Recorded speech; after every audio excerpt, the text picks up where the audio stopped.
पितृपक्ष प्रारंभ हो गए हैं। देखिए, मैंने भी अपनी दाढ़ी काटनी बंद कर दी है और हमारा जो मुख्य श्राद्ध है वो एकादशी को होता है। तब तक मैं दाढ़ी बढ़ाए रखूँगा, मूछें भी नहीं काटूँगा, कुछ भी नहीं काटेंगे।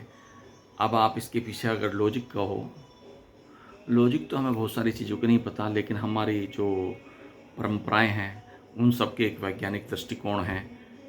वैज्ञानिक रूप से जब भी उन पर रिसर्च हुई है तो वैज्ञानिक रूप से वो सत्य निकले हैं। अब पितृपक्ष में अगर आप अखबारों को देखोगे तो रोजाना एक खबर आ रही है, पितृपक्ष में खूब सामान खरीदो। आखिर क्यों आ रही है ये खबर? सामान खरीदने से अखबार वाले का क्या फायदा हो रहा है? निश्चित ही सामान खरीदने से अखबार वाले का तो कोई फायदा नहीं हो रहा, लेकिन बाजार जो मार्केट है वो चाहता है कि पितृपक्ष में भी खूब बिक्री हो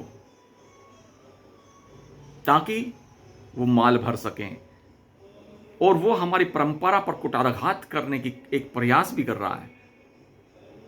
हालांकि ये प्रयास करने वाले भी अधिकतर हिंदू ही हैं, शर्म की बात है। अब वो कहते हैं कि पितृपक्ष में खूब खरीदिए, खूब खरीदिए, पितृ तो खुश होंगे। भाई, पितृ तो खुश होंगे, लेकिन ये जो 15 दिन हैं ये हम अपने पितरों की यादगार में बिताते हैं। याद आती है हमें पितरों की अपने, और जब हमें पितरों की याद आ रही है तो क्या हम सैर सपाटे, ऐशो आराम और ऐश्वर्य की चीज खरीद सकते हैं? अपने पुरखों की याद में कम से कम हमें खुशी तो नहीं होगी। एक इस तरह का माहौल रहेगा, ना खुशी ना गम। जब आदमी शांत सा पड़ जाता है कि मेरे पुरखे चले गए, कितना अच्छा था जब मेरे पुरखे थे। लेकिन बाजार, और उसमें पंडित होते हैं, चोटी लगा के, तिलकधारी वगैरह लगा के प्रचार करते हैं। पंडितों से कहा जाता है, पंडित भी पैसे मिलते हैं, सब छपवाते हैं। भाई, आप मुझे एक बताइए लॉजिक के, ठीक है हम अपने पुरखों की याद कर रहे हैं तो उसमें खुशी की क्या बात है? याद करने में ना खुशी ना गम। इसीलिए सिर्फ जरूरत का सामान ही खरीदा जाता है।